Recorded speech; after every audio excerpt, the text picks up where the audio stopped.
Assalamualaikum warahmatullahi wabarakatuh. Kami calon guru penggerak angkatan 11 dari Kota Singkawang Akan melakukan demonstrasi kontekstual modul 2.3 coaching dalam supervisi akademik. Terdiri dari observer, coach, dan coachee bersama saya Rina Anjasari Primasanti dari SMA Negeri 4 Kota Singkawang. Saya Lis Damayanti dari SMP Negeri 12 Kota Singkawang. Saya Emalia Pahlevi dari SMP Negeri 1 Singkawang. Selamat menyaksikan.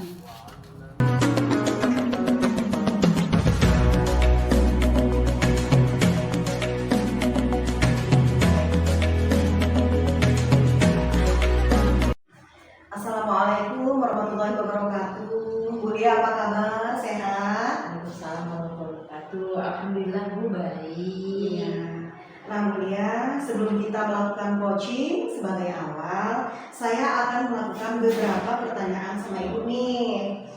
Yang pertama-tama saya akan mendiskusikan tentang rubrik penilaian kita pada hari ini ya Bu. Baik Bu. Iya. Pada coaching kita hari ini, coach dan coachee akan saya amati dan saya nilai sesuai dengan rubrik penilaian. Apakah sudah sesuai dengan alur kita atau belum? Nah, kemudian bagaimana Ibu memberikan pertanyaan berbobot kepada coaching dan juga bagaimana coaching tersebut merespon atau menanggapi pertanyaan dari coachnya. Nah, jangan lupa pula disesuaikan dengan prinsip coaching ya Bu. Di antaranya kemitraan proses, kemudian kreatif, dan memaksimalkan potensi.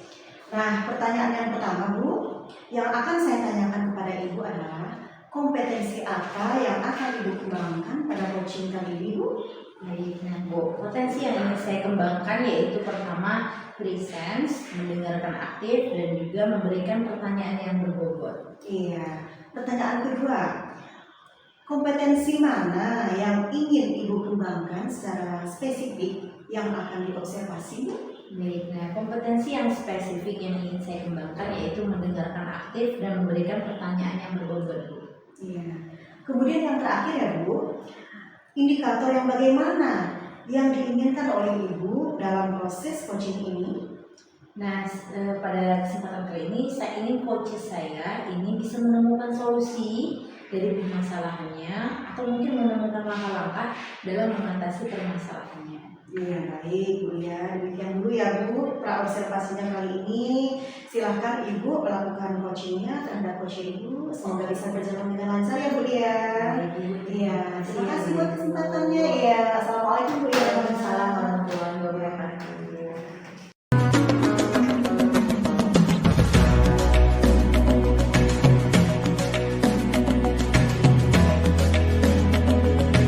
Assalamualaikum Bu Lia.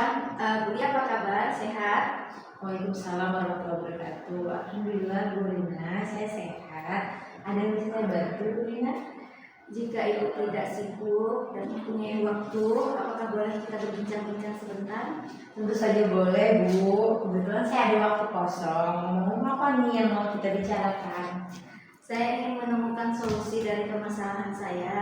Semoga setelah perbincangan kita ini, apa yang saya rasakan, kesulitan yang saya rasakan bisa teratasi. Emangnya ada masalah apa ya Bu Rina? Jadi begini Bu, sekarang ini kelas 11 dan 12 itu saya tidak bisa memberikan layanan bimbingan klasikal, tidak kayak kelas 10. Kalau kelas 10 itu saya punya jam tatap muka 2 jam, tapi kalau di kelas 11 itu 11 dan 12 itu tidak ada Bu. Baik, tadi Bu Rina bilang mengalami kesulitan dalam memberikan layanan bimbingan klasikal kepada kelas 11 dan 12. Sedangkan di kelas 11-12 layanan klasikal tidak terjadwal, tidak seperti di kelas 10 Bu ya. Jadi apakah Ibu sudah menelusuri penyebabnya apa? Sudah Bu, kebetulan waktu itu saya coba ngomong-ngomong dengan Bapak Guru gitu, menanyakan kenapa tidak ada jadwal jam layanan klasikal di kelas 11-12. Ternyata beliau bilang kalau diadakan di kelas 11-12 nanti pulangnya mereka lebih lama. Jadi makanya ditiadakan hanya kelas 10 saja yang ada layanan bimbingan klasikal. Jadi adakah solusi dari Ibu nih agar siswa kelas 11 dan 12 tetap mendapatkan layanan bimbingan klasikal tapi tidak menambah jam pulangnya siswa? Ada Bu, kebetulan gini, saya lihat itu kan kita setiap hari Jumat itu kan ada senam Bu. Jadi maksud saya itu Wakakurikulum membuatkan jadwal kelas berapa yang menerima layanan. Nah, yang tidak menerima layanan itu senam seperti biasa, atau saya pakai jam guru yang tidak masuk Bu.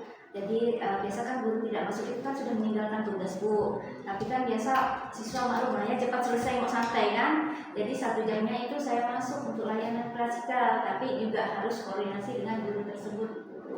Nah, kira-kira nih seperti apa kondisi ideal yang Ibu Rina harapkan dari kegiatan BK di sekolah?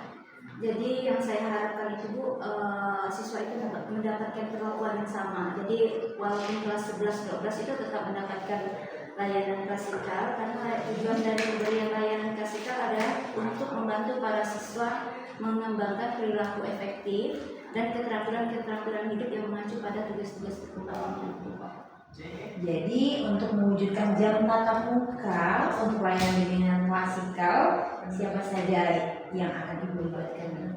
Jadi rencananya saya mau kolaborasi dengan kepala sekolah, karena kan kalau mengajukan itu otomatis saya juga harus menyampaikan ke kepala sekolah. Setuju tidaknya ya tinggal atasan lagi boleh atau tidak. Nah, nanti ketika Pak sekolah sudah meng-ACC, saya akan minta Wakakurikulum itu untuk membuat jadwalnya. Nah, kalau saya pakai jam BK berarti saya kolaborasinya juga dengan teman sejawat. Jadi kolaborasi saya itu antara kepala sekolah, Wakakurikulum dan teman sejawat. Baik, Bu Rina. Nah, berdasarkan apa yang sudah Ibu uraikan nih, seperti berkolaborasi dengan kepala sekolah, Wakakurikulum dan rekan sejawat dalam mewujudkan pemberian layanan bimbingan klasikal pada jam senam ataupun jam kosong. Nah, jika kita rating nih dari angka 1 sampai 10, menurut Bu Rina seberapa besar lah tingkat keberhasilan layanan bimbingan klasikal dalam membantu para siswa mengembangkan perilaku efektif dan keterampilan hidup yang mengacu pada tugas-tugas perkembangan? Jadi kalau di rating itu Bu, kalau misalnya yang berhasil itu ya kurang lebih sekitar 7 sampai 8 lah Bu, karena kan masih perlu asisi dari kepala sekolah lagi gitu. Nah, kira-kira kapan Ibu akan berkoordinasi nih dengan kepala sekolah agar kegiatan layanan bimbingan klasikal segera dilaksanakan di kelas 11 dan juga kelas 12? Rencananya sih besok Bu, karena kan lebih cepat itu lebih baik gitu ya. Kalau misalnya besok lagi nanti yang ada rencananya nggak jalan gitu. Nah, kemudian komitmen seperti apa sih yang akan Ibu Rina lakukan agar rencana ini akan berjalan dengan lancar? Yang jelas tuh saya harus konsisten, karena ini kan di jam senam ya. Otomatis anak-anak itu ketika melihat kawannya senam itu kami tidak senam dulu, harus BK dulu. Jadi saya harus konsisten dan bagaimana saya membuat layanan itu menyenangkan sehingga waktu layanan juga antara jam layanan jam senam itu mereka tidak fokus ke senamnya itu.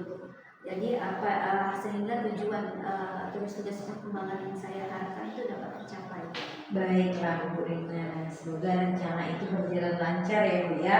Nah, bagaimana perasaan Bu Rina nih setelah kita berbincang-bincang sejenak dari tadi? Masya Allah, alhamdulillah, saya tenang, senang, sedikit lega gitu Bu ya, karena apa yang saya rasakan bisa saya bagi dan saya bisa menemukan solusi dari itu semua. Gitu. Syukurlah kalau begitu Ibu. Apakah ada hal lain yang ingin Ibu sampaikan lagi?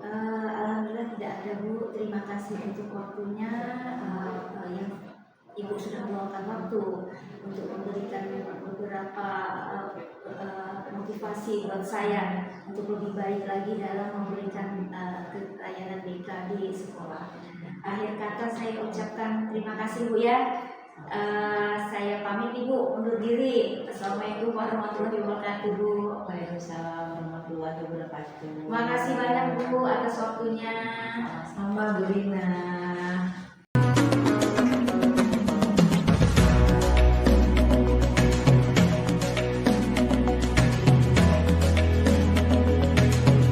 Assalamualaikum Bu Lia. Waalaikumsalam warahmatullahi wabarakatuh Bu Lis. Iya Bu Lia, tadi sudah melakukan coaching sama Bu Rina ya. Nah, sebelum penutupan ya Bu, saya akan menanyakan beberapa pertanyaan Ibu pasca observasi. Yang pertama, apa saja yang sudah Ibu lakukan pada saat melakukan coaching terkait indikator ketercapaian yang diinginkan Bu? Baik, nah di coaching ini saya sudah melakukan coaching dengan alur cerita, menanyakan tujuan, identifikasi, rencana aksi dan juga tanggung jawab, sehingga alur tersebut itu bisa memberi coaching untuk menceritakan permasalahan dan menemukan solusi-solusinya. Iya, baik Bu Lia. Menurut saya sebagai observer, proses coaching Bu Lia sama Bu Ana tadi sudah berjalan dengan baik ya Bu. Dan juga proses alurnya sudah sesuai dengan alur cerita. Dan Bu Lia juga sudah berusaha ya menggali dengan memberi pertanyaan-pertanyaan kepada Bu Rina, sehingga Bu Rina bisa menemukan solusi dari permasalahannya. Dan juga coaching tadi sudah dilakukan dengan prinsip coaching. Dan juga coaching tadi sudah dilaksanakan dengan prinsip coaching. Nah, pertanyaan terakhir